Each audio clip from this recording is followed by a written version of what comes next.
StarCast is proudly sponsored by DogHouseSystems.com. If you use the code StarCast or Biscuit at checkout, you will get double memory on your next Doghouse system. And also TweakedAudio.com. Go to TweakedAudio.com for high-performance noise-reducing earbuds. Use our code StarCast and get 30% off plus free shipping on your entire order. And finally, SC2QuoteOfTheDay.com.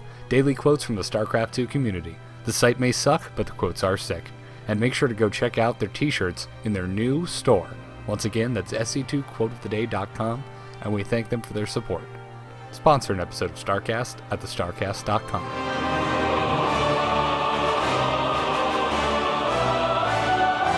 Hell, it's about damn time for StarCast. Incoming transmission. Biscuit.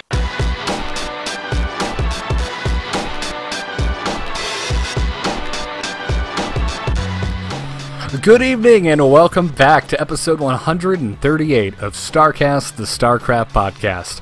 I'm Garrett Weinzerl, and with me, as always, everybody loves him, the lovable Kyle Ferguson. How you doing, Kyle? Oh, thank you for the intro. Doing well. How about yourself? Doing good. It's an interesting week. You know, we talked off stream. You know that I've been having animal issues, so had a wonderful trip to the vet today. It was good. Got me a day off from work, but it wasn't that relaxing. Yeah. Up here in Chicago, I could go with Christmas about 2 months later, so all this can feel a little fun. But right now, it got up to 34, so above freezing. Everything melted. Now it's snowing. It's all freezing again. Nice. Yeah, well, as everyone probably knows by now, I'm in Florida. So, again, you're just... well, I don't know what you're talking about. I went to the beach. I don't get this. The vet on the beach, of course. Yes, that's all the vets in Florida are, of course, located adjacent to the beach. So, anyways, we have a guest this evening joining us for the very first time, all the way from London, England. So he's staying up good and late, even though this is pre-recorded, stream listeners and podcast listeners. Everything's pre-recorded for you, but even for the stream, it's pre-recorded tonight. So, but even still, for him, it's quite late. So we really thank him for joining us. The general manager from Team Fnatic, Elroy Pinto. How you doing, Elroy? Welcome to the show. I'm doing good.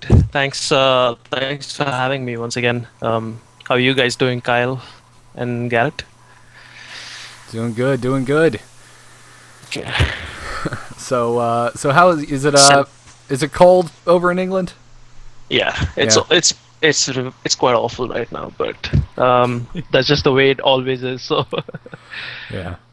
Well, that's things. So I would love to actually trade a little of the hot weather we've been having in Florida because it's just getting upset. I would like to grow my hair back out. I miss having long hair, but it's just too damn hot in Florida all the time to even let it get much longer than a few inches.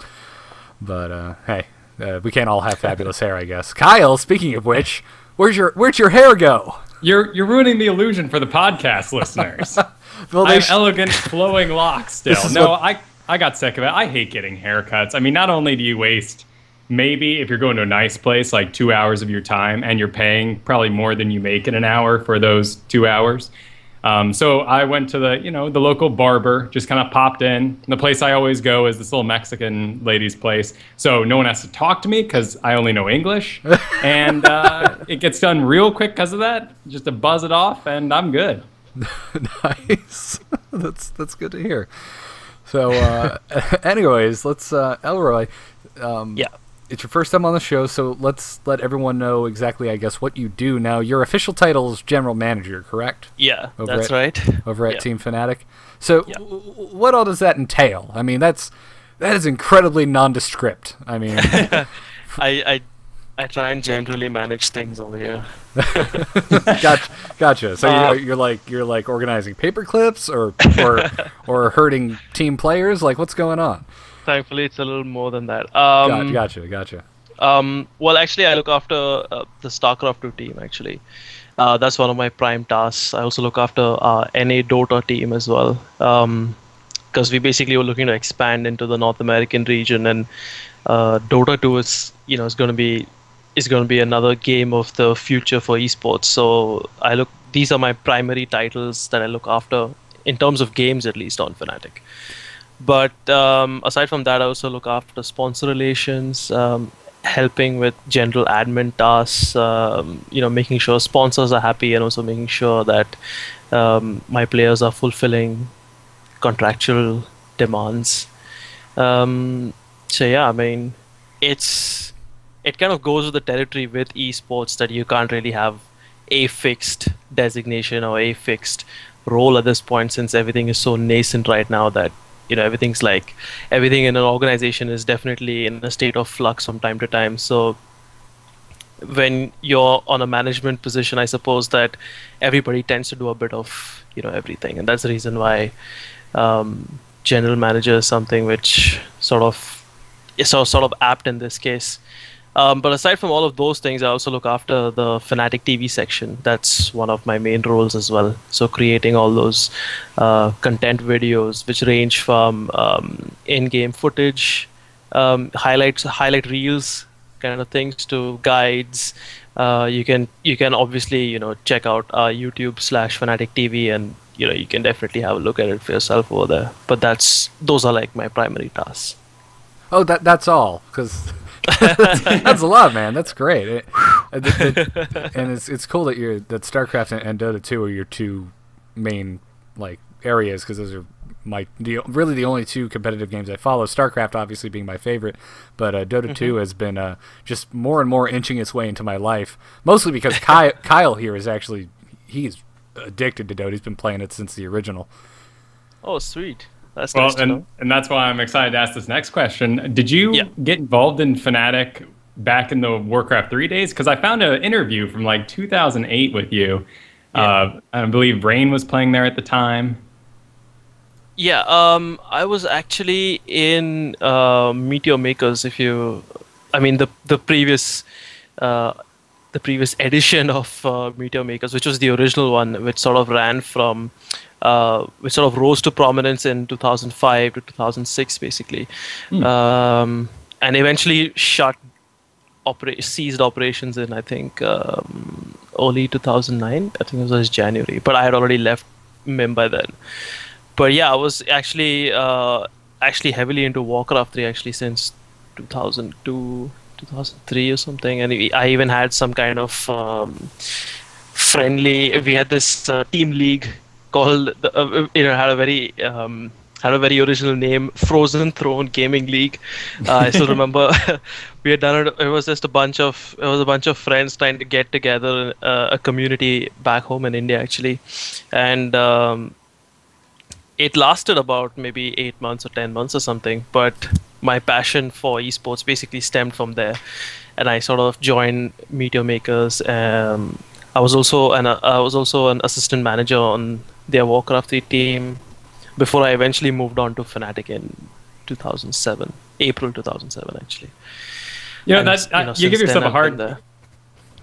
You're giving yourself a hard time for that name, but 2008, 2005, you're talking the real base of the internet. It didn't have to be buzzwords. It didn't have to be tweetable back then. It just had to be functional. And if people searched for it in AOL, they found it.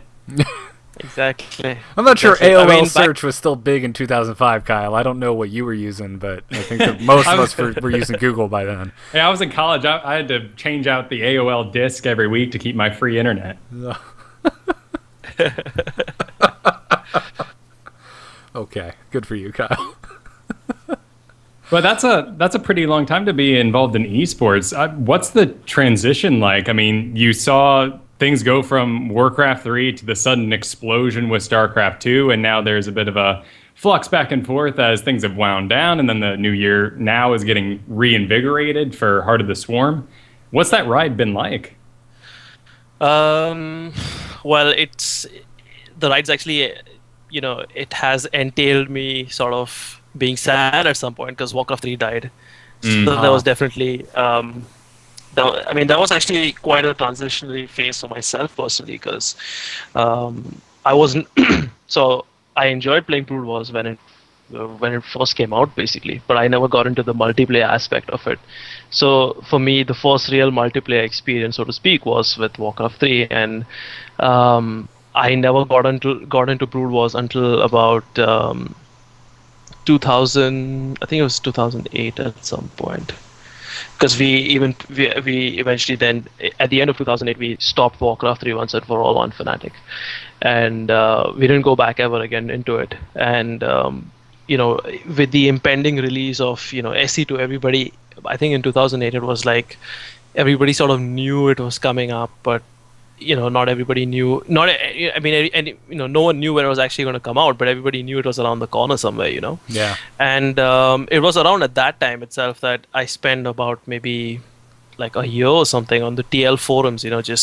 Just looking around, having a look, reading through things. I actually followed the Korean Brood War scene as well for some time, just to understand how the community sort of operated and how what kind of pulse it had, and taking it from there, I sort of decided to invest myself into SC2, but I also knew that I needed to understand the community from Brood War days and stuff, because we knew that Fnatic was going to make its transition into SC2, but it was just a matter of how we actually went about it. So yeah, I think from that perspective, it's been quite interesting. It's been quite, it's quite. I'm trying to think of a better word than interesting, because the community in Brood Wars to SC2 tends to be a little more fickle, but much more better than what I've seen in the other games. So yeah, in that sense, I kind of missed the Warcraft 3 days, because I think that it was a very different time as well. There wasn't any concept of streaming. There was, I remember, WAG TV, WTV. This was like the only thing that could be used to watch any kind of replays, while they were being played live, and you needed to go in game, and it was, there were these shoutcasters that were there. And you had these, I still remember Kaldor casting in Warcraft 3, and it was a completely different time altogether. Even audio casting was a huge thing back then, where you'd basically download this this audio file, and then you'd start the replay up, and then you would the guy on the audio says something like, okay, starting in 3, 2, 1, and then you press play, he presses play, and the replay's going on at the same time. So it's like riff tracks. Yeah. So seeing things from from all those perspectives, it's kind of been it's kind of really good to see where esports is actually headed, because I have some sort of perspective going back a few years as well. But yeah, I mean, it's been, when I don't actually actively think about it until someone, like just now you asked me this question. I've not really actually given thought to how much we've actually come, how much we've moved into the future so much, and I think whoever was around since the Warcraft days is definitely thankful for the way things have become. And maybe to an extent, some people who've come fairly new into the scene kind of take those things for granted. But I sort of cherish, even those little kind of, I'm one of them who can sort of cherish all those little bits and pieces that make esports now. So. You mentioned making the transition between the Warcraft 3 community and the StarCraft community. I mean, granted, at the time, there was Brood War. There was a lot of history for you to catch up on. But was there anything shockingly different between the two? I mean, you went from 4 races that seemed like they had a lot of trouble balancing to a game that was basically established, Brood War, in its way at 2008. Yeah, well... that is a really good question. I mean, I think that when it came to the Warcraft 3 community and the Warcraft 3, the kind of tournaments that were going out there, it was it was definitely on the decline. It was definitely on the way out, and for me it was quite astonishing to see that Brood Wars was just going even stronger than it was before, and obviously, a lot of factors that contributed to Warcraft 3's downfall, including, there weren't regular maps being released. A lot of tournaments eventually sort of just gave up. So in that sense, I think that there was the community in itself also collapsed eventually. So it wasn't like we still had like a super active community at the end of it, but most of the people either transitioned. I think a majority of the people actually transitioned over to Dota, and whoever else was left, kind of like there were still some people who would just stick around playing some Warcraft 3 on like this Trojan infested Lordaeron server, and the others would just sort of like move on to Brood War eventually. So I mean, if you're asking my my reaction in terms of the community, I would say that obviously back then when I saw the community, it was essentially WC Replays was Warcraft 3's community site. It was, and there was Team Liquid, and I think at its peak, WC Replays was also really good in terms of content, in terms of tournaments, and in terms of like the whole community atmosphere that goes with it. It's just that the game eventually just couldn't sustain itself, and that's the reason why the whole community just sort of just moved away. And with Brood Wars, it was like this community was really passionate. They stuck. It was quite a thing for me to see all these guys like and it happened to me as well. Like these live report threads that come up on Team Liquid, and they would just go on for pages and pages. And I didn't actually have a good internet connection at that point, I remember.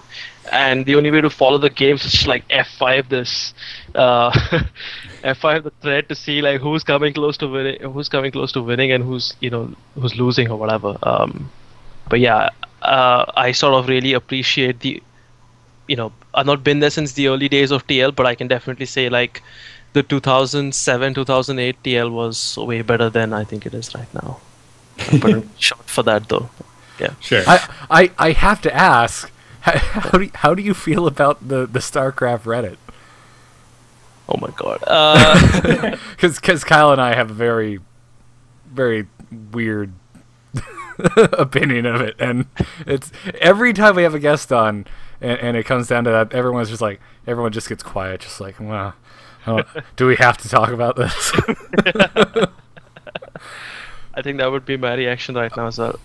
Fair enough. No, but jokes aside, I mean, I think it's kind of interesting. I don't have anything against it, but I've seen a lot of there's definitely a lot of pitchforks that get raised every time something is not right in the eyes of the top 3 posters or something.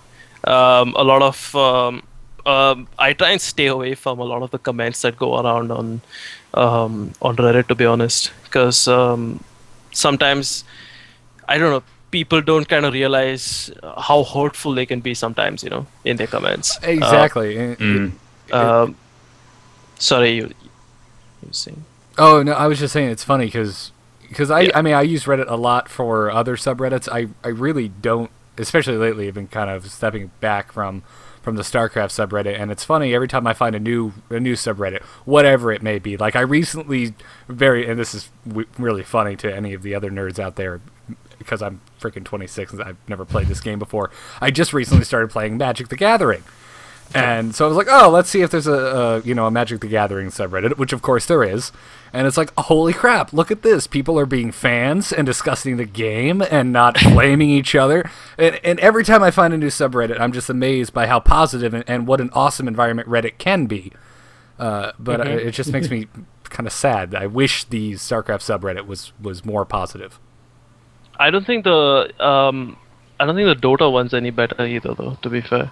Okay. So I don't think it's I don't think I don't think you're alone in that. I don't think it's maybe it's just got to do with competitive games or something. That maybe yeah. I guess that I wouldn't know. I don't go to the Dota subreddit very often. I go to Team Liquid for all my Dota news, and I think that's a little more well curated. Definitely. But yeah, I think it's just more about people just tend to not generally have a clue about what they're talking, and it just tends to. I mean, I like honestly, confession time. But whenever we release any new news about, say for example, if some of our players left or somebody left us, and I just try and stay away from like I always have like people on staff who I go like, okay, go to this thread, paste link to them, then tell them like, can you please tell me what the general consensus is like in that, in that thread or whatever. Because I mean, I always get super nervous reading people's comments, and even till date, I just try and stay away from all of that. Well, it can become such a black hole that like even if you are a very sound mind and like everyone knows, okay, there's going to be trolls and they're obviously going to be the loudest people. But even with that in your mind, if you go in, like if we post a VOD and we go in like, oh, what are people saying? And like there can be 10 awesome comments, and if there's just one person who's just flaming us hard, that can totally kill my day. I even know, like, don't do that to yourself. Don't buy into it. Like, just don't even bother reading it. But every now and then I get bored. I'm like, I'll go read a comment. Oh God! Apparently, people just want to punch me in the face. So, yeah, it's. I totally understand that kind of mindset, because it can get so. I don't know. It's well, a and you vicious guys cycle. and you guys got wrapped up in it a bit with the Alive requirement when you got Alive on the team back in January 2012. And that was a bit of a drama scandal. And I'm sure during that time, StarCraft 2, pretty new. 2012 was supposed to be the year, the explosive, mainstream event of esports and StarCraft. So at that time, you guys were probably reading about everything you could. Yeah. Mm-hmm. Yeah, that makes sense. Yeah, exactly. But I suppose that's something which has been consistent in esports. The number of trolls that you can regularly find. But yeah, I guess you just have to kind of filter those guys out, Yeah, what can you do? It's just it's just a hazard of having anything to do with the internet in general. Well, I mean, my theory is that you can't build a football team in your house, but you can sit at your computer all night playing video games and think you're awesome. So everyone just thinks they deserve everyone's job. God, wow, I hope SC2 Quotes gets a hold of that, Kyle. That's funny. You also have like a lot of, sorry, I don't intend to drag the infamous Reddit question on, but you also find that, I mean, I've seen this personally, that you also get these people who have like half-baked knowledge from something that's happened in the past, and then they sort of remotely try and associate it. But hats off to these guys for having so much confidence while saying it, Oh yeah, that scumbag manager, I remember he went ahead and did this, blah, blah, blah. And then you're just like, yeah, but it wasn't even him, in the first place. But the confidence that they have. So. I met him in a bathroom at an MLG once, and he doesn't know what he's doing. Yeah. Yeah, it's pretty ridiculous. But scumbag managers. I guess I apologize for bringing up the question. It wasn't even planned. I was just like, it's actually been quite funny. But I guess getting back to Fnatic and what you do. So like, what's like your day-to-day like? Doing your job. Well, and it thankfully, up until April 2012, I wasn't actually living the dream of sort of like being full-time in esports, and it was in April 2012 that I moved to London to stay here and work full-time from my office at Great Portland Street, for the people who are in London, and that's right bang off Oxford Street. So it's been my days now entail of like I normally tend to wake up by 8 or something. Wake up, check my mails, check Skype, and then head over to the office. And Patrick, who's well, maybe you heard of him from the Counter-Strike 1.6 days. His nickname was Khan, and he sort of retired. And it's not the same guy from France who sort of went to Korea and tried to become a pro gamer and all that. Because I know there's a SC2 Khan as well. But anyway, so it's basically Patrick and me from the office right now, and like we work closely with the co-founders of Fnatic, basically, who's in their Sam and Ann, mother and son combination. So we basically finally got a sort of headquarters. We sort of based ourselves properly from an office, and it's sort of really good to kind of go full time into esports to kind of like live the dream and take charge. So it's definitely I've stopped having to do one of those part-time things, where you're just like, okay, I'm gonna come back, I'm gonna, just, either like I did my masters 1 year and I was still doing Fnatic, and it was excruciatingly painful, like really hard to do. But I'm sort of glad to have stuck in there. As far as my day-to-day goes, I can't really give you a basic breakdown of what I do, but it normally entails just managing the teams, try and talking to the players as often as possible, make sure they're all, if they got any events coming up, making sure they're booked in for the events, make sure that they're using the gear. If they have any sort of issue, then we need to make sure that the gear's replaced. Looking after the video team, coming up with more innovative content that we could have. I guess that's actually one of our like main aims this year, is to sort of just get out as much video content as possible. And after that, like just getting back home and kicking back. But it's still esports, so you get news so often, so fast. Things change so fast in esports that even after I come back home, I'm back on the PC and continuing to browse the same things, and basically it's like a never-ending. I guess that kind of sucks, like in one way, because normally you'd go to a job and then you'd leave your work over there. But in my case, and I'm sure even in Patrick's case, we just come back and then we're again on Skype, just basically living out of Skype. Yeah, that's I suppose that's a very non-glamorous version of maybe what you expected me to be doing. Well, yeah. I mean, it's realistic. And on the weekends, we have some strippers coming over to the office. Fnatic strippers, all right. So you managed to play. So like, we had Hearthstone on our show not that long ago. Yeah. So like, is that part of your job when they go on shows? Do you kind of like look up the show and make sure they're not just a bunch of trolls and are gonna try and like grill them? Like, what do you know? Who's getting on the team soon? Give us inside information. Like, is that the kind of, like, did you look us up and like, oh, I don't know about these guys? Well, actually, you guys came heavily endorsed from Corin, and he's a really nice guy. So it was kind of, yeah, I mean, sometimes you also get these random requests like, hey, can I please interview one of your players, and then, it's not about, I mean, obviously we oblige every interview request that comes, but sometimes you also have like, hey, can I have your player for an interview? And it's like some 30 questions or something. And that's also taking away a lot from the player. And then you really want to see where this is going to go up as well, because it's also, the player also has to invest those amount of that time answering them or whatever. In general, I don't try and micromanage my players too much. I know there are some managers who tend to really micromanage them, sort of like babysitting them all the time. But it's not like I go after Hearthstone and say, "Are you practicing? Are you, how much hours are you putting in?" Blah blah blah. It's just about just make sure the guys actually enjoy themselves. At least for me as a manager towards my players, I try and build more of a friendship, because from my perspective, I'm sort of clear that I need to make sure that I represent Fnatic to the players, but I also need to make sure that the players enjoy being on Fnatic, because that's the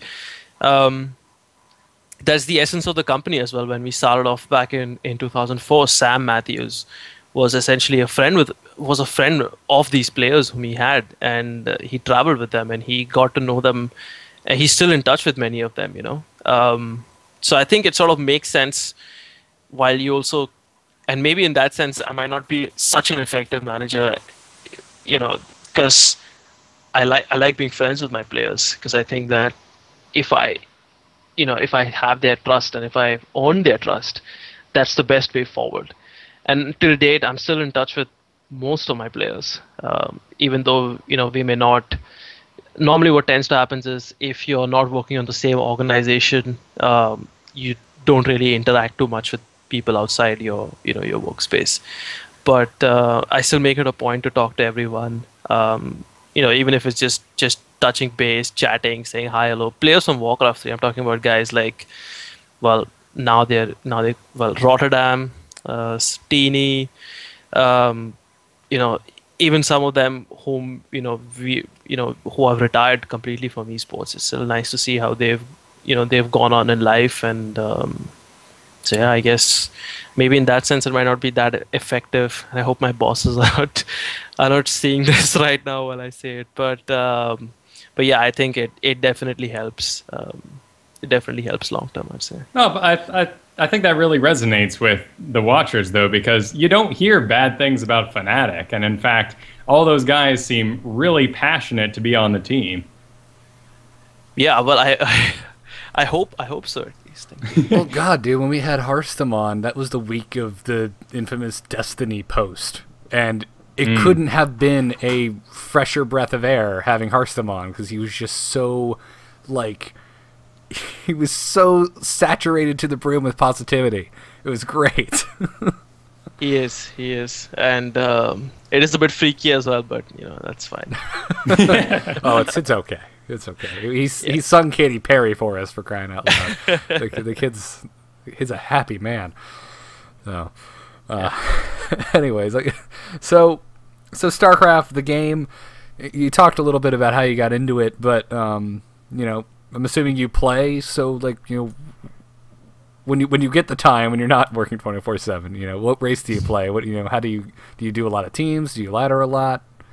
I actually have ladder anxiety of 1v1 games. I'm right there with you. There is no prescription for it. I can't get myself to hit that search game button. I can do any sort of team games, and it's kind of funny because this was some months back at least. I played Terran, by the way, to answer your question. Okay, cool. Been playing Terran since the start because it's the reason why I actually picked Terran was because when the game came out, I remember playing the beta, and I was like, I'm going to play Zerg because I want to play Zerg, and want to be one of the cool kids.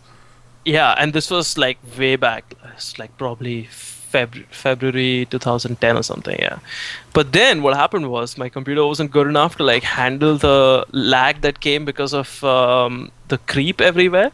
I'm serious. I actually tried this. I tried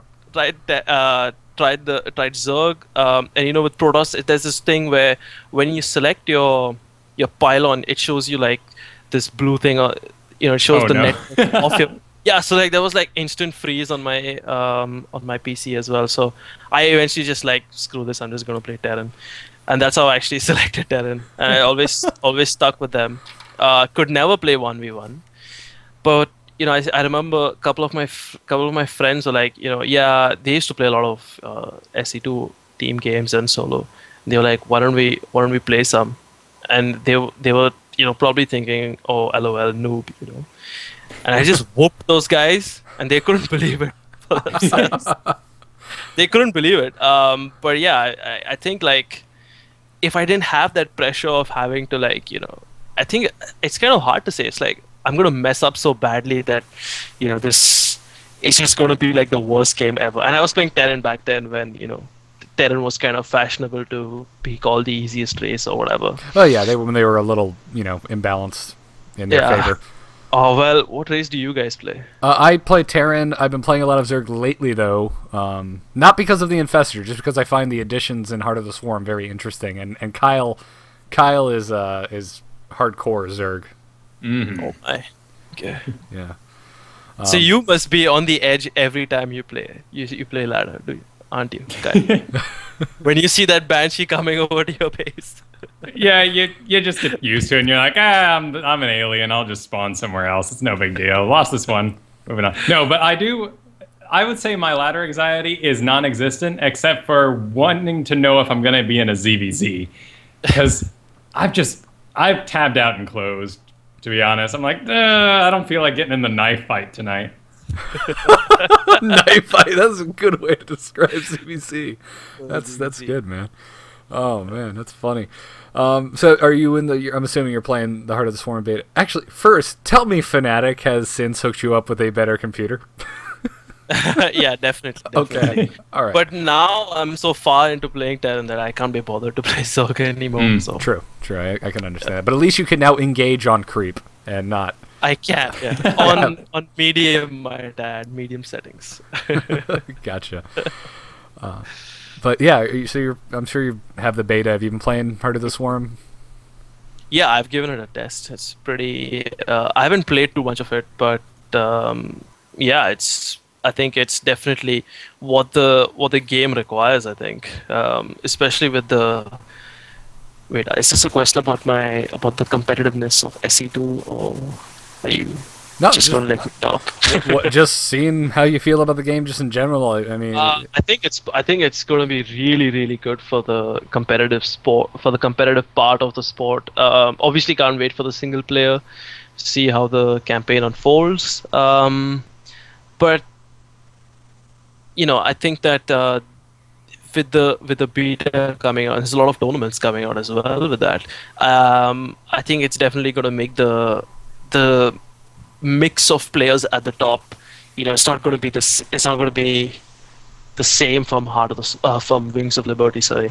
So I think that would be for me the most interesting part, because I do believe personally that one of my players, Night End, is definitely going to do really well. I've even seen him compete in a couple of tournaments with, in Heart of the Storm. I think he was someone who just he played a lot, he practiced a lot, one of the most hardworking players I know, but he himself just kind of gave up on Wings of Liberty, and that's nothing to do with him being Protoss or anything like that. It's just his style of play is, I think, much better suited for Heart of the Swarm. So yeah, I think with just Night End as an example, I think there's going to be a huge change between the cream of players that we see at the top. So that's something I'm really looking forward to. You mentioned how the Warcraft 3 players kind of went straight on to Dota. That makes sense with buildings not dying very quickly and lots of heroes. Now with Protoss, you got almost a hero flying around from beginning mid-game. You don't have to name any names. I don't want to start any drama, but have you heard of any players who are just like, I can't wrap my head around this new game. It's not StarCraft anymore. Well, to be honest, my experience of Heart of the Swarm, from my players has been largely positive. I know that Harstem has been playing a fair amount of it, and he's super happy with it. Nama, on the other hand, can't believe his luck with the Terran units. I mean, he should have been playing the earlier stages of Heart of the Swarm beta. I would really have loved that. Just make nothing but warhounds and march across the map. Yeah, exactly. But yeah, I think, from my own, this is from my experience. Obviously, there must be a lot of players who have their own opinions and saying things a lot. But I think we just take it as it comes. We just take whatever. It's not yeah, okay, sure. To an extent, we can influence the kind of content, the kind of units, and changes that Blizzard's gonna bring about. But at the end of the day, you're just gonna have to suck up and play. And I think that it's the same thing that happened with Wings of Liberty. There's always gonna be someone who had some kind of issue in some part of the game. And so I guess there's never going to be a majority. There's never going to be a general consensus that thumbs up to this. Just as there's always going to be that troll in the Reddit thread. So, yeah.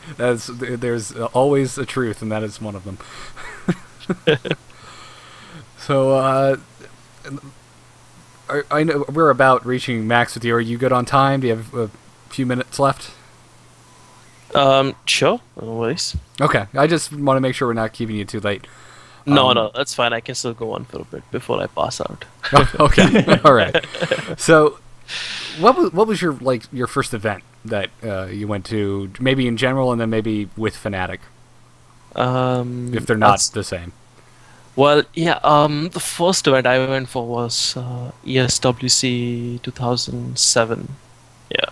That was in ESWC is always in Paris, so that was my first big event, first international event. That was something for me. I think that was probably one of the biggest motivational factors for me to sort of wanting to continue in esports, even at a time when it wasn't even possible to kind of think of making this as like even a part-time thing, and by 2007 I had already been in esport for about maybe 3 or 4 years or something. But of course, there was also that time, I also needed to consider that I was very young at that time, and it was also possible for me to kind of like, I was still staying with my parents and I hadn't moved out and stuff, so it was still easier to kind of do esports. Now if I was someone starting off now, I would just not do it, I guess, unless I'm going to be streaming and making money during the year or something. But yeah, I think that being a manager for me, and I was also doing that was also my first event with Fnatic as well. It was the first time I met someone, in esports. I met Sam Matthews for the first time. I met all my players, like I met Kevin for the first time over there, Rotterdam. It was amazing. It was just like, wow, like these guys, this thing is it's, for lack of a better word, it's legit, things are actually happening, and these guys are there, they're actually competing in this game. I still remember watching the finals of the Warcraft 3 event. It was just like simply breathtaking just to see that sheer size of the event. I haven't been to too many events lately, but that's because getting a visa is quite a problem when you tell people that you need to visit an esport event. Everybody just, the immigration guys tend to go, "Ooh, okay, this is, this is a little bit off the charts." But yeah, I mean, I would ideally like to visit a DreamHack, I think, at some point. I haven't been to a DreamHack ever. Oh, yeah. I would kill to go to a DreamHack. That's actually going to be my next question. Is like, yeah. What has it been like, kind of seeing the production scale of events kind of grow since your first event? Because I mean, I went to my first event 2 years ago. It hasn't made leaps and bounds since then, but I can imagine it's made some pretty big steps since. Because I mean, we're honestly like, we're not that far off from having the players shoot up out of the floor with fire. Yeah. Well, I mean, as I said, I haven't been lately to an event, but whatever streams I've seen, there was no concept of maybe I'm also trying and idealizing the present in some way, I don't know, and try and making as if I came from the Stone Age or something. But it's kind of true in many ways, that there wasn't this. Firstly, there was no live streaming from an event, so the only real sources of information was like reading news posts from like SK Gaming forums or something, or gotfrag.com, for anyone who remembers that. Oh man. Yeah. Yep. That was the only source, and there was nothing you could do about it. And you'd get like these video interviews done, and being put up in parts if it was on YouTube. Like it was. I can definitely say it's improved so much in terms of the streams you get, in terms of how much content you can get out. And it's something even on Fnatic, most of the management that we have is fairly old school in that sense. So everyone's actually seen it grow out of, it being like a hobby to being a profession for some, might add at this point. Being a hobby for many people, being a hobby for the owners of Fnatic at some point. And, to reach where it is right now, it's honestly breathtaking. I've seen it myself from a personal perspective, and as I said earlier, a lot of people tend to take those little things for granted, like a stream at event. I see people like raging on like on Team Liquid. Yes, it all comes back to TL. Like, oh my god, this stream at MLG has got so much downtime. What am I doing? Like looking at this. Oh my god, like you're getting a live stream from an event.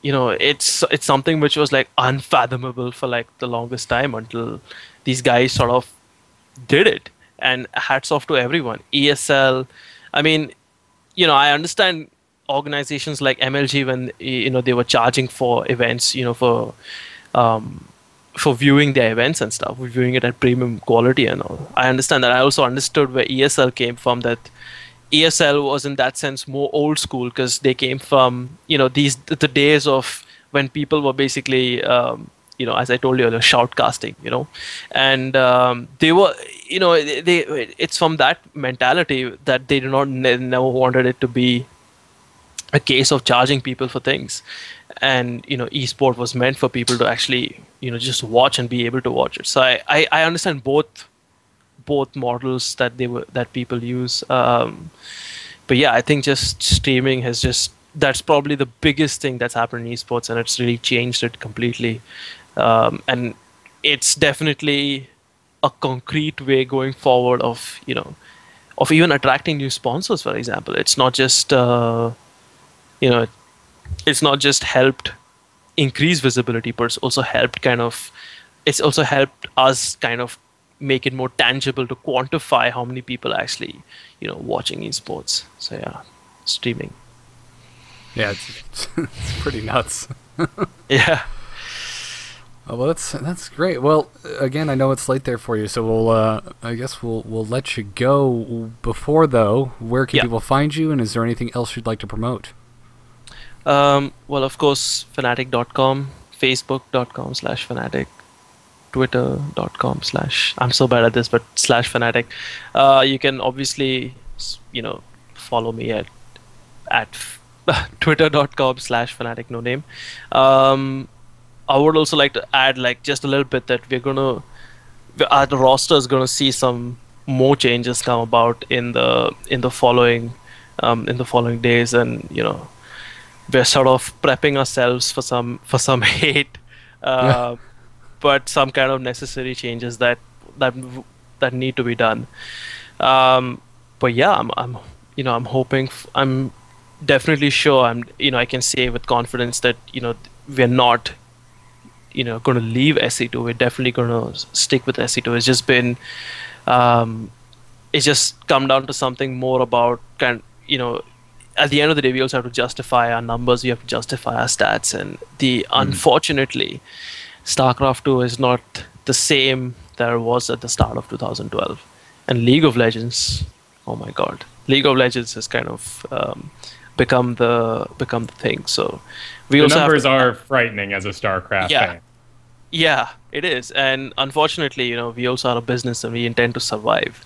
So, those are the things that come with the territory, take the good and the bad, but we will stay with StarCraft 2 no matter what. So to think that video gaming will ever have a football and a soccer that is just going to be the game forever is insane. I mean, yeah, we need a new game every month, us gamers. We go bonkers. Yeah, that's why the summer sucks so much. The quality of games being released is terrible. But and Steam sales happen as well. So. That's true. That's when you get to stock up on the stuff you skipped during Christmas. No. Do you play a lot of Dota 2, Kyle? Sorry, I have to ask you that. Oh, I love it. I can't stop myself. Cool. We should definitely get some Dota 2 going then as well. Definitely. Well, Indeed. And though it may bring drama upon the StarCraft scene, I'm excited to hear what you guys are getting up to. And I mean, Fnatic, like I said, it's great that you guys can avoid that drama. I'm glad you guys are surviving well, and looking forward to what you have in the future. Thank you so much, and thanks once again for having me on the show. And for the people, just one final message for the guys who really cheer for us. We are definitely going through a transitionary phase, but with your support, we'll definitely make it through on top. So, thanks. Well, very awesome. Thanks again, Elroy. We hope to see you back, and hopefully other members of the Fnatic roster at some point in the future. Definitely. So, anyways, have a good night, and get some sleep, man. It's late there. Yeah. All right. Good night, guys. Have a good one. Take care. Bye. Oh, that was good. That was so refreshing. It was not once in that conversation. I mean, it always hovers in the background. Money, it's on our minds. But for him to be so impassioned about his job and to just want to keep things going and keep things happy, that's awesome. Yeah, no, it's great. I love when we get guests and it's just like, oh, you're also a total nerd into the game and you come from older games like Warcraft 3, and that's great. It's always fun. Oh, I mean, but there's plenty to be said too about people like like Mr. Lake, who has invested a lot of money, but a lot of passion, even though he doesn't participate in these games. Oh yeah, So- dear God, yeah. Go back and check out our episode with Jason Lake. It's fun. It's fun. You know, on its face, like you're like, oh, we're gonna do an episode with a guy from the business side of esports. It doesn't sound like it'd be as interesting as say getting a player on, but there's some of the most fun episodes I think we've done. The ones Yeah. that I really enjoy is like, you know, seeing how like what makes the wheels turn. It's really fun talking to those people. 'Cause Well, it's such an interesting. Yeah. It's such a damn interesting business, and we are definitely, we're still in our infancy, but it's still growing at a rapid pace, but you've still got people wearing like 20 hats. It's cool. And as a fan, I mean, I think we all can agree that we would love to participate in this scene for our livelihood, for our income. And it's great to see that the people who are in those positions are impassioned as Elroy was. Yeah.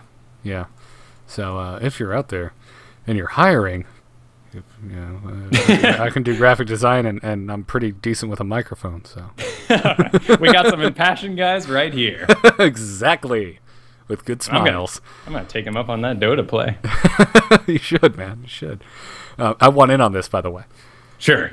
Don't you go starting a Fnatic team without you? Well, a Dota game, period, without me. Sure. You know, I need to get in there and learn how to be a carry, because I'm a noob. I'm a total freaking noob. I've been having such wonderful, brilliant noob experiences lately, because first I've been getting into Dota with you, and I just feel like a total idiot. And I just recently started playing Magic, and I have no idea what I'm doing, and it is so much fun, especially with something so damn established. Like, holy crap, this game has been around for a while, and I'm just like, hey guys, I want to play Magic. And they're just like, I'm going to kick your ass. Well, you texted me yesterday, I think it was, and said, man, you know, I've finally come full circle. I'm a complete nerd. And I did have to remind you that you haven't yet played Dungeons & Dragons. That is true. But the next time you're in town, we're going to rectify that. We'll knock that stuff out. Exactly. Or maybe just over Skype if I'm too impatient. Be my Skype Dungeon Master. But anyways, let's get on with the show, shall we? We got lots of StarCraft news to talk about. First up this week, David Kim took to the forums with all caps, red, bold print. No, it's of course a blue post. You know how it is, but still, he's got a lot of ideas brewing in that head of his, and he wants us to know about them. So some of the possible changes coming to Heart of the Swarm are as follows. And the ones you're about to read are the formal post that was made for potential beta changes. Over this week, however, the forum has continued to be, added to by many distressed fans of the game, and he has continued to hint at more and more possible changes. Like, oh, you're distressed? Well, here's more stuff to just make your fuzzy little head explode. Yeah. You're freaked out? Let me freak you out a little bit more. So these first, 4 changes are kind of the established ones, the ones we're expecting to see. Right. So, first up, Overlord speed upgrade being moved down to Tier 1 to join the likes of Burrow.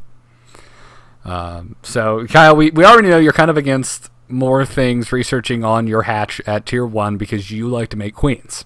Yes, I like many, many, many queens. But, it's fun. It's nice. It's cool for the potential. I'd love to see some more Overlord drops, particularly Roach play, come out of this. I hope it works out.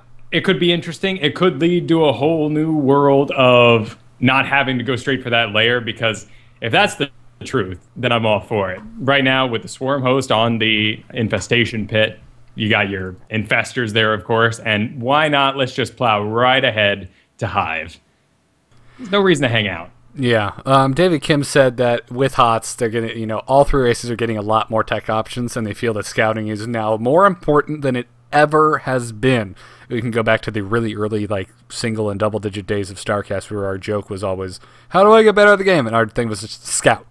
Well, that's going to be even more true now.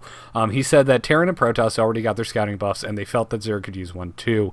Keep in mind that this isn't as crazy as it sounds, because you still need to spend the extra 100 resources, as well as the full minute it takes to get this upgrade in Tier 1.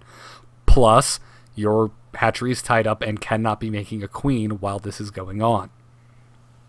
So, This is very much situational. It is a decision you have to make. Do I want a fast queen, or do I want faster overlords? I would assume most people are going to try and get into a base with a drone first. then if, that doesn't work, if they don't see an expand, they get really freaked out, then they're like, okay, I need to get a fast overlord, I need to get in that base, I need to see what's going on. Yeah, if you're really hauling ass to get to some roach drops, let's say, or any kind of drops, they could be full of lings, those other upgrades for the units that are going to do the attacking are not located on your hatcheries. They're either in a roach den or I guess, it's a roach pit? I forgot. Hydralis den, I know, but I'm not sure what the roaches live in at the moment. Zerglings live in a pool. But that's where those upgrades are.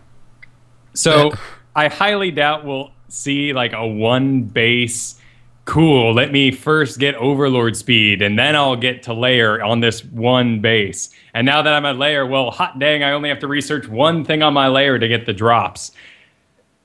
That seems silly. Yeah.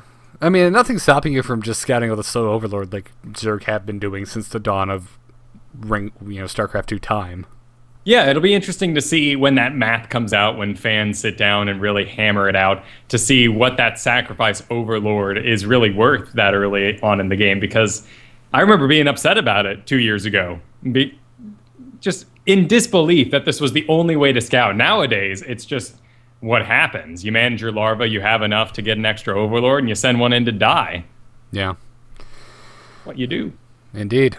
Also, Spore Crawlers getting a buff versus Bio, possibly 15 plus 15 against Bio, which would mean this is solely to deal with Mutalisks in Zerg versus Zerg, because they are really the only biological flying unit.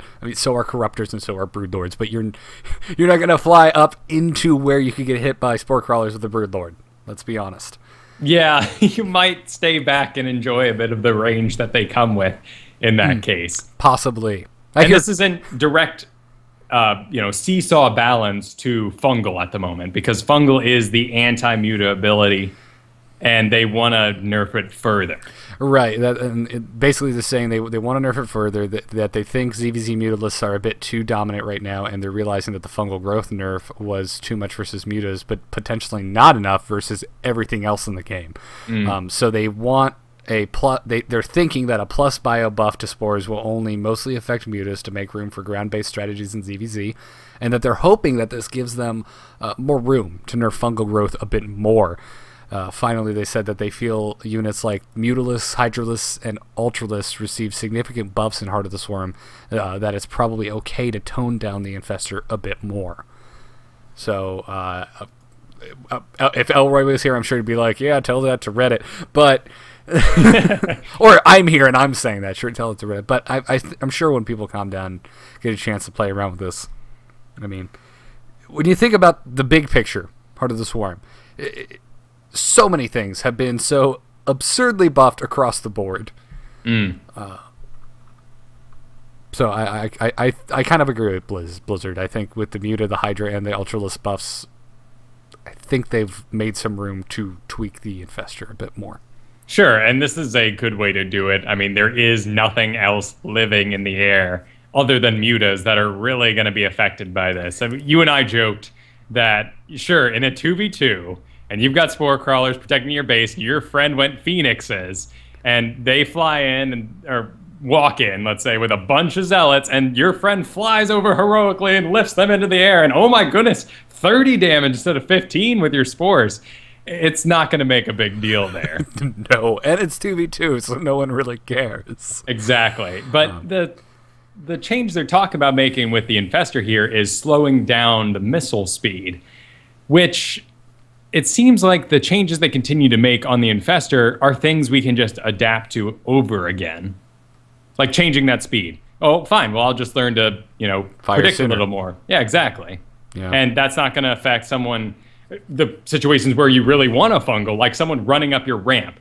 That does not really matter. In a big open area, which hardly ever happens anymore on the modern maps. Usually if there was going to be a big battlefield, either sitting in the middle of it is a couple of piles of grass, so you can't get sight, or there's a big hole in the middle, so that if you did have fungal shooting off in like a bio ball, running with all its speed back and forth, it doesn't matter. So add to that all the new space control units like, swarm hosts and widow mines and earlier siege tanks with siege mode. Oh, just the other day I held off a massive Roach Hydralisk push with Fungals and Swarm Hosts. The Fungals held them on the ramp. They tried to squeeze up, and the Swarm Host did all the damage for free because the units are expendable. So it's a wonderful strategy. I would hate to see something like World of Warcraft style, a diminishing return Fungal that doesn't allow for the chain. If that's the case, if they want to do something like that, I'd say just don't allow me to chain it, or give Fungal a cooldown or something. But it would still be quote-unquote chainable based upon... You could chain it for as many infestors as you have. Yes, you wouldn't be able to chain it off of one unit, so there's really no way to stop that. That's true, unless there's like some like... Actually, that's a little bit interesting. Sort of a infestor hive mind where they all share the same cooldown, so there really would be no reason to mass them at all. You would only need enough to be with each individual kind of strike force, army, or base you have. Yeah, I don't see them ever doing that because there's nothing in the game that functions like that. Like, you can fire off to 3 within an X amount of time window, and if you do, you then trigger a cooldown on all your infestors.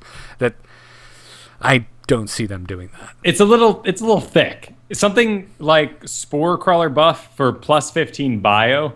It scares me a little bit because we might be frightening some new players because you have to thoroughly explain that. But we already have verse armor. We do have units that do bonus damage against bio right now. So yeah, seems to fit. It's a game mechanic. Yeah, I mean that's why we have classifications light, armored, yada yada yada. You know. I have no problem with it. I don't know. I think this is an interesting change. Oracle and vision duration is being increased from about 30 seconds up to a full 60 seconds. And basically, they just want to make this spell more viable. They don't currently think it's really worth it. So yeah, if you're unfamiliar with this spell, the Oracle has a detection ability that works a lot like a scan and has an eyeball sort of in the middle of it. Unlike a scan, it doesn't have a ring where you can clearly see where this goes off unless you see that eyeball sitting in the middle of it. And it is now, upon cast, going to give you range whether you fly away or stick around for 60 seconds if this change goes live. And that's fine. This seems okay to me because the expense of using that energy when you could be schooling workers super duper hard with lasers, it's a balance. Yeah, you brought up the point I was going to make was you already have to choose between this and the awesome attack that the Oracles have that is just the bane of workers' existence. As a matter of fact, if you watched the party game in the Heart of the Swarm Showdown on MLG, you know exactly what I'm talking about. I agree. I think this needs a little bit of an umph to make it worth it. Yeah, well, it's real hard to use, to be perfectly... With 30 seconds in-game time, one, you might miss, which I've done, and you can't move it. The energy's gone. If it's real early game, you've lost one of your big damage, your protector here in this situation. So at least you can set yourself up so you can now watch a base, maybe even permanently if you don't attack any workers. Yeah. So that's interesting. Now getting into some of the not formal post stuff. David Kim said that they're also playing with increasing the single target damage of Widow Mines from 125 to 125 plus 35 shields to give it some more strength versus Protoss. Oh my goodness. Lordy Lou. I know, this is just, it's so bizarre to see the reaction because, yes, we have bonus versus bio, versus armor, yet no one ever thought of this before, it seems. And now that it's been done, every single Terran player is saying, well, oh my goodness, just fix it. Just give it to all mech. Give tanks plus versus shields. Well, no, they're trying to encourage the use of the Widow Mine here. Yes, I know you want to use your tanks in TVP, but the flood that unleashed from them saying, oh, we can give bonus versus shields, everyone's like, what? And then David came to me, he's like, why did I tell them that? Oh, why did I do this? Yeah, no, I think this is interesting, though. It's cool. I'm down with any more, attribute-specific damage bonuses. I think that's interesting. Well, and I'm not against the tank idea either, because you have Immortals. And no matter how much bonus damage you do against shields, I forgot the exact ability name, but that shield on the Immortal is only going to take so much damage. Yeah. Yeah. It's yeah, I can see that. And I really like that idea because then you can get into things like why you build Immortals rather than the fact that, oh, well, my robotics bay just isn't complete yet. Yeah. So I would love to see more Immortal play. It's real popular right now. Certainly in Korea, we're seeing a lot of heavy duty just timing attacks with Immortals. But we don't see a late game like, oh, well, they got too many Vikings, I better go Immortals. No, they just keep building Colossi and make more Stalkers. Nothing happens. Yeah. Yeah, indeed. But anyways, moving on. They said that they don't think Hydralisks are weak at all. Hydralisks are one of the most frequently used units in the beta right now. This was in response to a lot of people saying that Hydralisks were weak.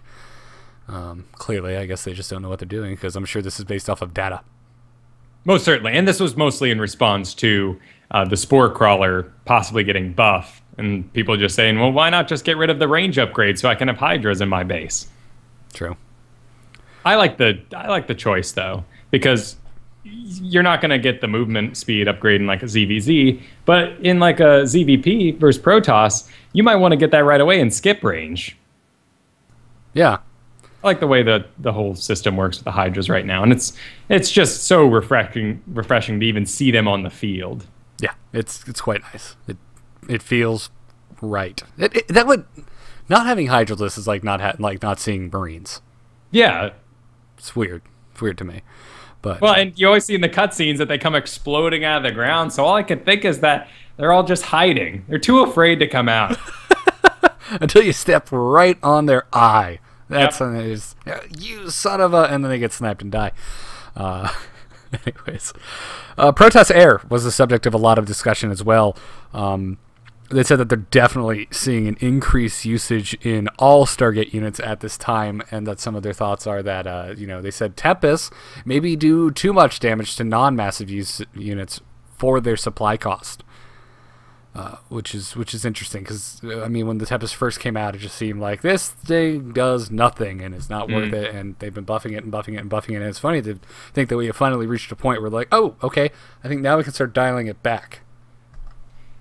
It's interesting because they just dialed it up. They just made these things a lot better against non-massive units.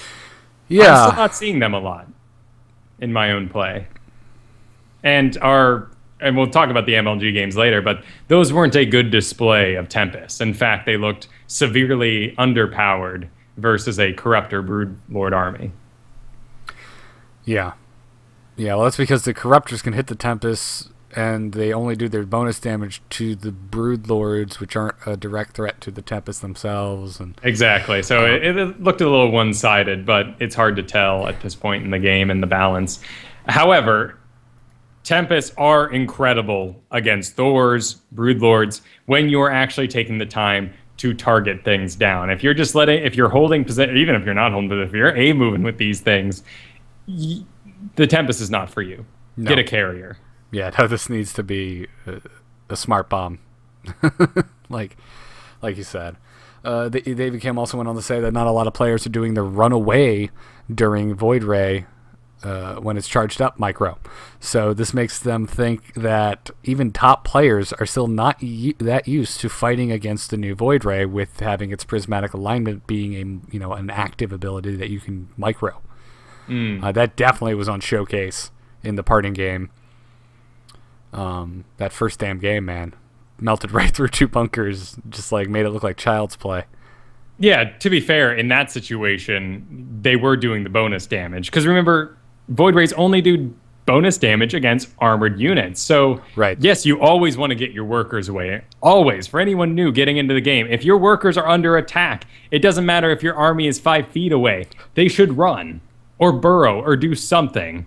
Stack up on a single mineral. Whatever they can to avoid some of that damage, even though they're not taking extra damage in this. Yep. Yeah, exactly.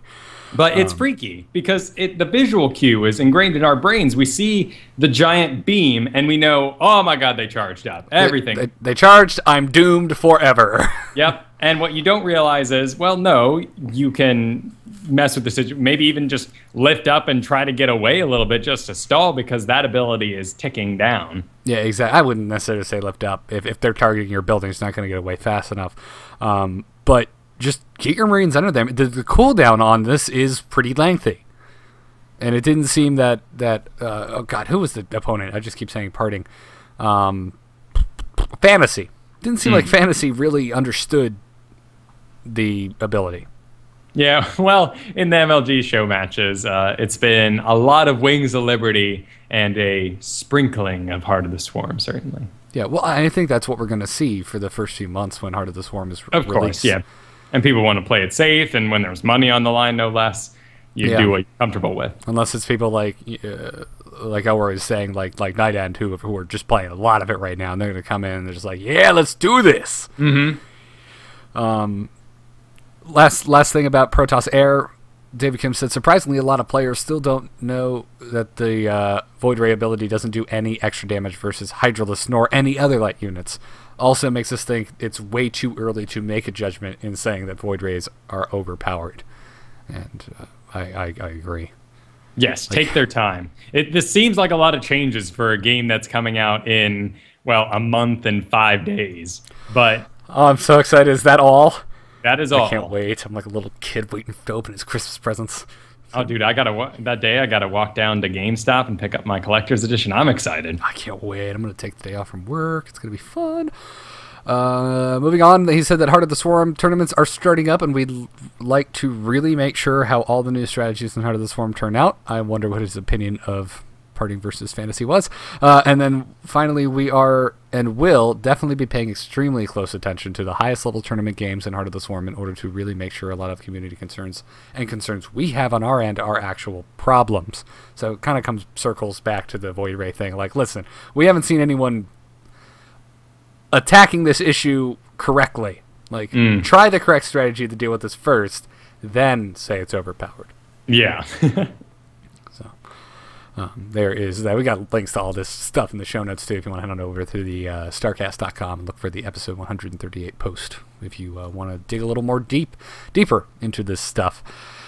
In other news this week, Blizzard wants you listener, to register your tournament. Despite what this might sound like, Blizzard is actually promoting more community tournaments. They just want everyone to go about it the right way, which in this case means obtaining a license, which I heard this, Kyle, and was like, but aren't those expensive? Like, if we just do like our StarCast Open for 2013, like, they're just gonna, charge us a bunch of money for a license. But no, they said in most cases, it's gonna cost you nothing. For most community tournaments, it's absolutely free, especially the smaller scale stuff. But they just, they want to have that info. They want to know what tournaments are going on, and they want to whitelist your IPs. They said that is hands down the most important step, which is why they want you to obtain a license. Because if you're running a mid-size or a larger tournament, the reason is if Battle.net detects large numbers of StarCraft players trying to connect to the same IP, the IP range could get temporarily blacklisted, making it impossible for your event's participants to play. So if you're running an on-site event that will have lots of people connecting at once from a limited range of IPs, they said, send them an email with the subject line reading whitelist request and include all of your event's information, the venue's IP, and all that stuff. The big important thing is they only provide those whitelists for licensed events. So you got to get the license, get the whitelist to not completely screw your location-based tournament. Yep, they're doing what they can to... What I almost said was they're doing what they can to avoid LAN, and that's real negative. That's not what I mean. Okay. R/StarCraft showed up on StarCast today. Welcome to the show. Yeah, no, but I mean they're supporting a modern era. It's the way you got to make money. Make sure no one's pirating your games. You pay once for the game. There's no subscription fee, so you do what you can. Yep. And it's great they're supporting, and we know how supportive they were of bar crafts and putting those up on the main site. So if this, gets some steam and there's all these local tournaments happen all over the place, you can be sure that we'll hear about them. Indeed. It's funny you bring up bar crafts because they're completely within their right to say, no, you can't do that. That's our IP. You can't advertise that, yada, yada, yada. But they're incredibly supportive of that entire movement. An entire team is back from the dead, Kyle. They're like a phoenix, like Harry Potter. Quantic is back from the dead. Did not see this coming, which is funny because we've been talking about our Jason Lake episode today, and that was the episode like the day Quantic disbanded. Yeah, I think it was the week before. Either way, it was very recent. The blood was still fresh in the water.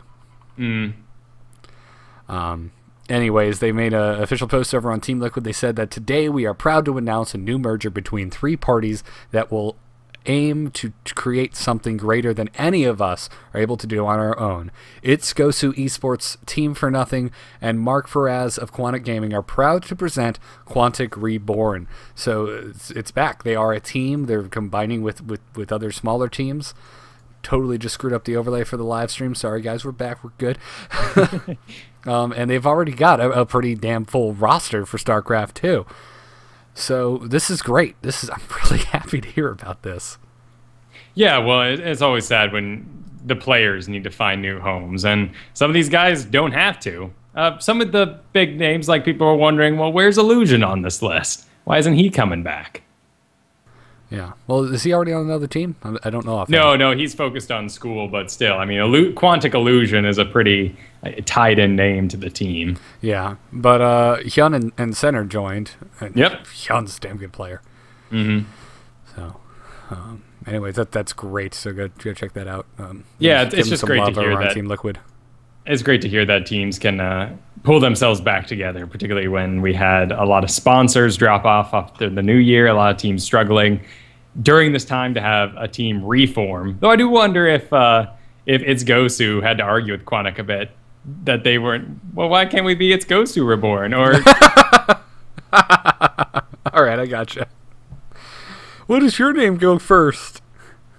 Well, because we've got all the old marketing friends. That's why. Just so everyone knows, Kyle fights with me about this all the time. Why do you always get to start the show and introduce me second? Yep, all the time. I am a squeaky wheel. No. No, this does not happen. I'm like, I get to relax. I get the first, 2 minutes off. I don't have to read the notes and be on point. Man, I can't read the notes. Oh, yes, dyslexia.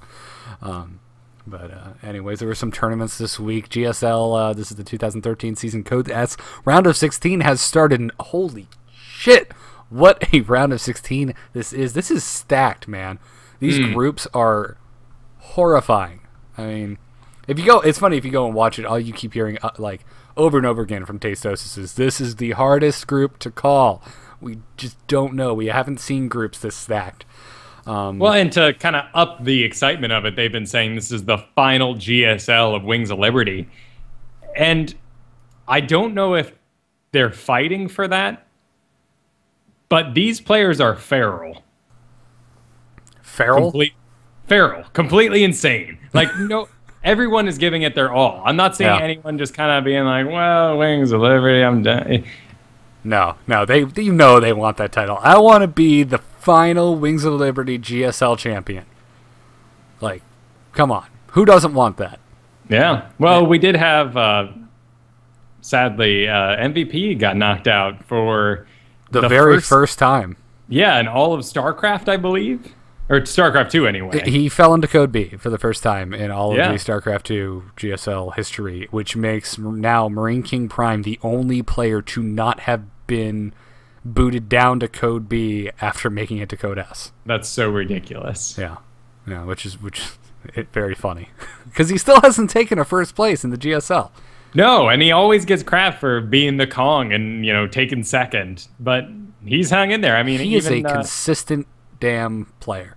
Yeah, I watched DRG go down there, have to battle his way back up this past week. Quite a bit of backlash from Huck after he got some pretty crude feedback, it seems, from the community for dropping out of Code A as well. This is the stupidest shit I've heard all year.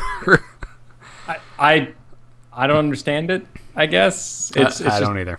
It's a perspective. Well, it's a foreigner perspective because we feel like even though we didn't pay for it, we supported him and we sent him there, and he didn't perform. Whereas if a guy in Code B doesn't perform, well, he lives in Korea. He can always try again. You're giving the people who were taking part of this hazing far too much credit. Yeah, but I'm understanding the haters who want to hate.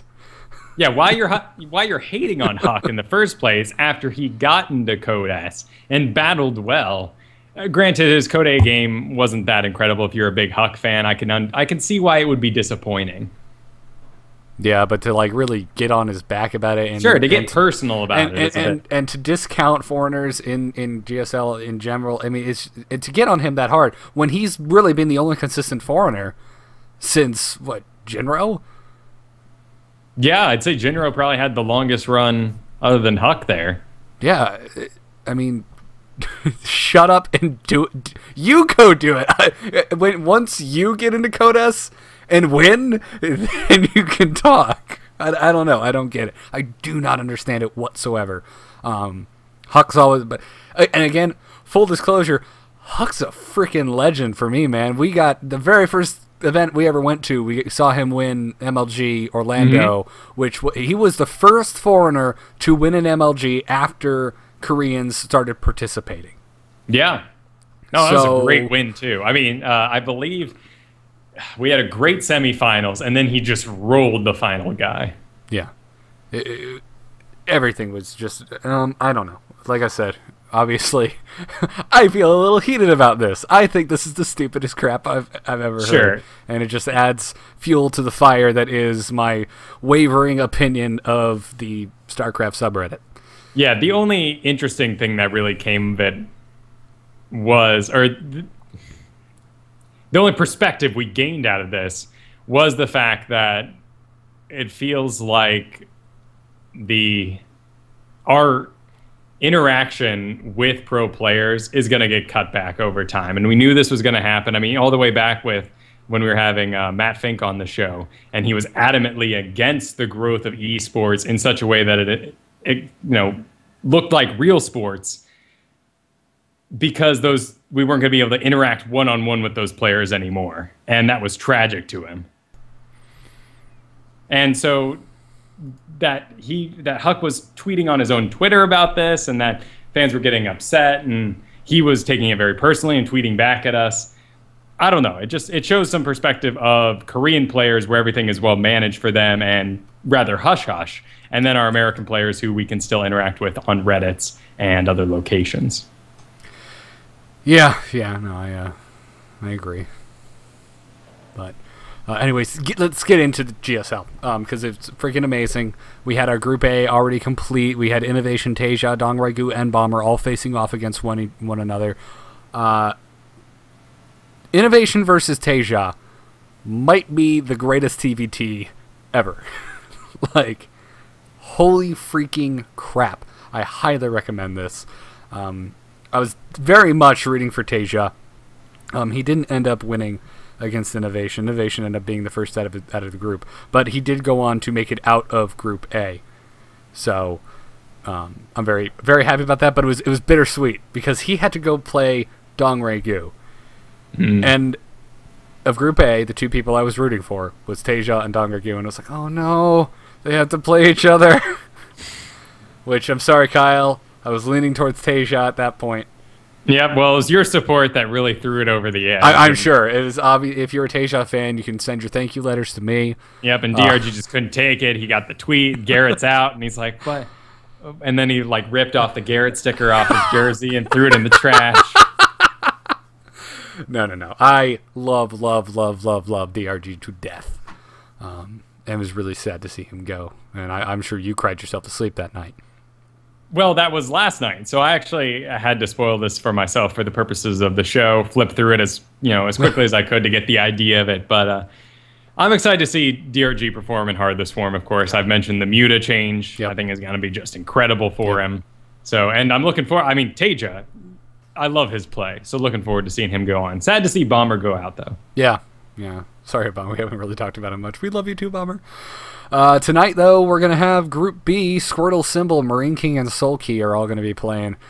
I'm rooting for Marine King and Symbol, but I think Soul Key is actually going to eke out the Zerg spot. I mean, maybe they both will. Can't discount Squirtle, though. I mean, he's made it to the finals before. Oh, he has. He has. And he's one of those players that seems to cram. If there's a test, he seems like a crammer. He does really well some seasons, and other ones you're like, well, there goes Squirtle. Yeah. Should have been a Bulbasaur. Yeah.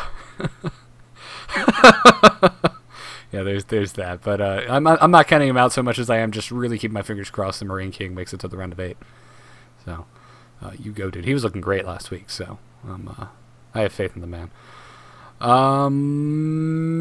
We talked a lot about the MLG Heart of the Swarm Showdown already, but just real, quick, Partying versus Fantasy. Really interesting to see Partying kind of come out with a bunch of really old school Wings of Liberty Protoss strategies that now work good again, like the Void Ray push, like the one base, 2 Void Ray all in, and see it work. It was really interesting. Granted, I think it worked better than it should have. Had Fantasy, I think, studied up on prismatic alignment. Yeah, Fantasy didn't really seem to be on top of his game, and he seemed very surprised anytime a Heart of the Swarm unit was used in a particular way. Like, Parting had wonderful Mothership Core control, and it was really cool to see. If there's one thing take away from this, steal the way he uses his Mothership Core. Because right now, in all the games I play, it flies into your main or it attacks some workers and it dies. And like, if you've got a Stalker on a Mothership Core, it's dead. This thing has no health. You got to treat it like a hero unit. Yeah. Do it. Love it a little. Do it now. But if you're not familiar with the MLG event in the first place, they're doing these Heart of the Swarm showdowns leading up to a spot in their... Would this be the spring champ, or is this still the winter? This is technically the Is it the winter? Yeah. Oh, that's right. Dallas. That's what they're calling it. Well, it's MLG Dallas, but there's usually a season, oriented or I don't know. I forget. The interesting thing about it is, one, you can watch it for free. I'll tell you right now, there's a lot of ads, and sadly, MLG really only got Full Sail, so you have to watch the same damn ad like every 10 minutes. It gets a little rough. Yeah, I don't mind ads so much as I mind the same ad over and over again. So that's a little harsh, but whatever. It's free. I'll deal. Exactly. I think they recently announced that Dallas is going to be streamed in 720p for free. You can get 1080p for the premium, which I think is phenomenal. That's great. Well, and to add some weight to these showdown matches, if you take the Heart of the Swarm showdown, you get a spot in Dallas, which will be Heart of the Swarm. So it's this weird sort of like in between where everyone's like, well, I'm not really good at Heart of the Swarm yet, but they need to be. Yeah, because it's really important that you get this spot. A legitimate tournament at the end of this. At the end of the light in the tunnel, there is a legitimate Heart of the Swarm finals, which will be taking place in active released Heart of the Swarm. Yep. The very first weekend after launch. So check it out. I mean, Rower vs. Hero was really good too, and I'm expecting as more participants watch each other, watch the previous games, go, oh, wow, this really is Heart of the Swarm. Let's invest some more time in it. We're going to have some really good showdowns by the end of this, and it could just be a real shame for these players who have to go up first, show what they got, and then everyone else gets to build on top of them. Yeah. But, yeah, very cool. We got links to the VODs of the games that have already been played. It's still going on. I forget who's playing tonight. I don't know off the top of my head, but you should definitely check it out. I highly recommend it. I'm so stoked to be seeing Heart of the Swarm being played by pros. It's nice. And it was funny because I watched this, and then I went back and watched Code S. It was funny. It's like, oh, this isn't Heart of the Swarm anymore. Yeah, it's a little shocking. Yeah, you got to, get your brain back in place. So I can only imagine it's even harder if any of the players who are competing in the Heart of the Swarm Showdown are also currently playing in Code S. That's got to be kind of rough. Well, you can check these on the MLG main site or their YouTube channel, but if you haven't been to the MLG main site in a bit, and we've given it some heat in the past for being a little confusing, oddly laid out, it's gotten better, and certainly MLG TV is worth watching straight from their site. Yeah. Yeah, and go support Axlab, man. He's got a full-time casting gig over there. Yes, he does. And, I mean, damn, that guy is just the knowledge bombs he drops. Mm-hmm. And the beard he grows. I'm jealous of that thing, man. That looks great. It does. He kind of got a Christian Bale look going on now. Yeah, well, it's very, like, Indiana Jonesy. Yeah, a little bit. But anyways, that does it. We do have some emails. We're gonna save those for next week because we've gone way longer than we originally planned to. So next week, expect lots of emails from you guys. You can keep sending them in. StarCastShow@gmail.com. If you have any comments about Heart of the Swarm, if you're a new listener, send in. If you got questions and stuff, we'll be glad to try and help you out. Or if it's race specific, save it for an episode when we have like a pro player of that race on. So you never know. Well, and speaking of which, next week you should send particular racial emails.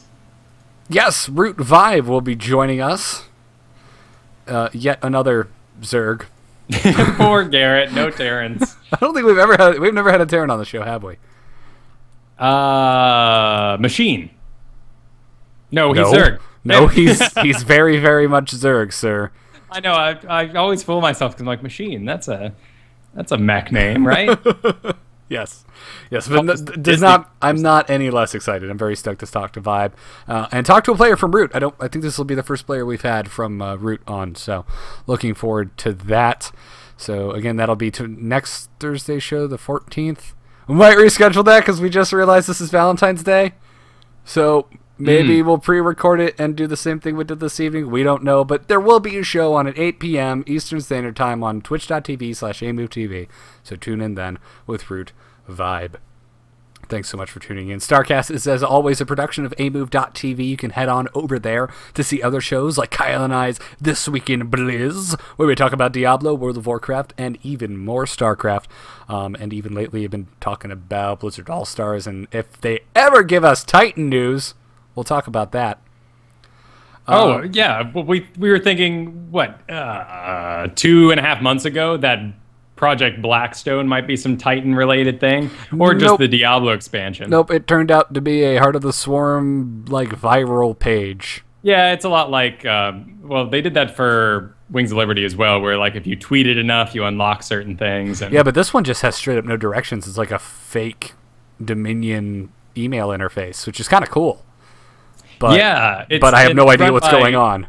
No, it's run by scientists, though. So, and I'm still not sure if those scientists are on Raynor's side or if they're Dominion scientists. I'm pretty sure the Dominion thing. Yeah, I mean, there's a lot of Manx talk going on. Exactly. So we're getting the evil side of it, and it'll be cool to have that kind of backstory going on as we approach Heart of the Swarm.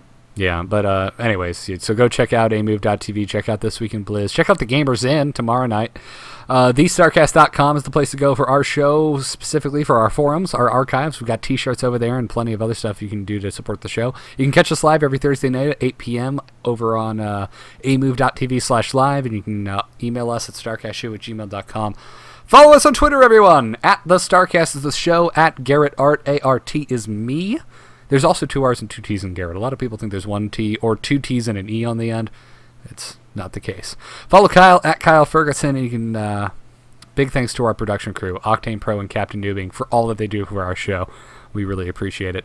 You can head on over to nomoonart.com for my personal graphic design work. I do a lot of XSplit overlay design, Twitch design, stuff like that. I'm always available for freelance, so go check that out if you need any work. Kyle, where can people find you? You can find me at Biggest Fan Podcast, where we followed the fad that's driving you mad. This past week was The Walking Dead. Oh man, I probably did some injustice there, watching the first 2 episodes, then to the season final of 1. First 2 episodes of season 2, then to the season final, and then only the most recent episode 8 of season 3 is what I was able to. So it's a bit of a skew. Oh dear God, you must have been so confused for the most recent one. There's a lot of lead up to that. No, I was more than happy to skip over Skeletor's pregnancy. So I enjoyed the show. Oh, that's such a good episode, though. Oh my God, I almost cried during that episode. You. Spoiler alert. I'm done talking now. But Rick. Yeah. No, I had a lot of fun with the show, and that is a great episode. So definitely check that out when it goes up next, or sometime this weekend, actually. And then this coming week is, as we said, Valentine's Day.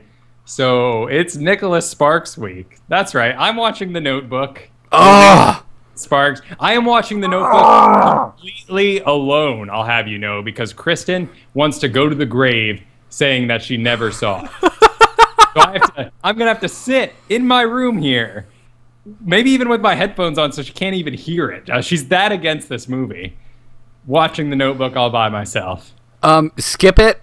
That's a Ryan Gosling's in that, right? Watch Drive instead. Just do that and say you watched what Nicholas Sparks show or movie. Like, oh God, The Notebook. Oh, you've seen it? No, but I worked in a kitchen that the like of which the waitress staff was 99.9% female when that movie came out, and every day had to listen to everyone talk about, oh my God, I just saw it, it was amazing, and then they start getting into a conversation with the only other person who saw it, but then the next day another one of them sees it, so then it multiplies and multiplies and multiplies, and it's like a month-long stint of just, The Notebook is the most romantic movie ever, I love it. Oh, those people are probably like, damn Hobbit, I'm sick of hearing about this. Well, bunch of wizards and spiders. Kyle, that's why we win. Our girlfriends are awesome and like horror movies and Lord of the Rings and everything cool, and not The Notebook.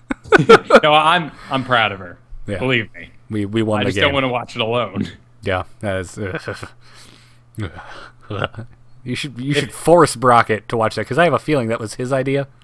Yes. Yeah, well, that's true. I guess I could drag him. I think his girlfriend's going to watch with him. If there wasn't, legality to it, I'd just stream myself watching it in hopes that someone would keep me company. Well, you still could, and just, like, not show the video, but just, like, have a camera on you, have the chat room. And, like, the audio playing or something? Yeah, it's like a commentary track. Oh, okay. That's like, it looks like a horror movie. I'm, like, looking through my hands, like, oh. Oh, they're kissing again. Oh, he's poor, she's rich. How are they gonna get through this?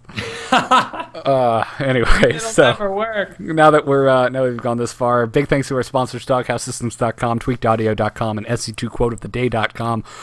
Our code is StarCast. That gets you double memory on your next Doghouse Systems gaming rig. They are still running the Kerrigan Ghost Rifle competition.